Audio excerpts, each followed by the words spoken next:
کا چھٹا حصہ لے کے آئی ہوں آپ کے لیے، یقیناً آپ کو پسند آئے گا اور آپ اس سے آپ سبق بھی حاصل کریں گے اور بہت کچھ سیکھیں گے بھی۔ رات کو کھانے کے بعد نرس گوری کو آپریشن کے لیے تیار کر رہی تھی۔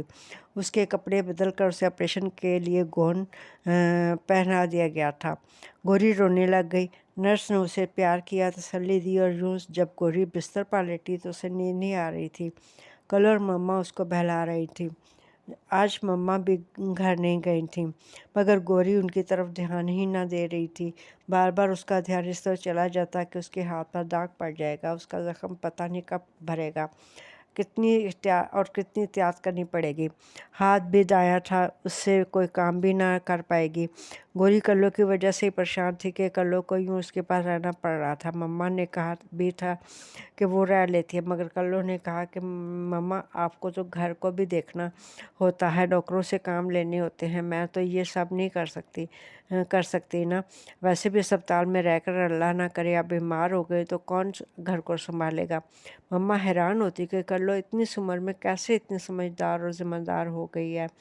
مما کلو کو پیار کرتی، اسے دعا بھی دیتی۔ مما کا دل نہ کرتا تھا کہ دونوں بچیوں کو اکیلا ہسپتال چھوڑنے کا، مگر مجبوری تھی، کوئی نوکر بھی اس طرح ذمہ داری سے اپنی ڈیوٹی نہیں نبھا سکتا تھا کلو جیسے کہ کلو نبھا رہی تھی۔ اللہ کسی کو اسپتال لائے ہی نہ، مما دعا کرتی۔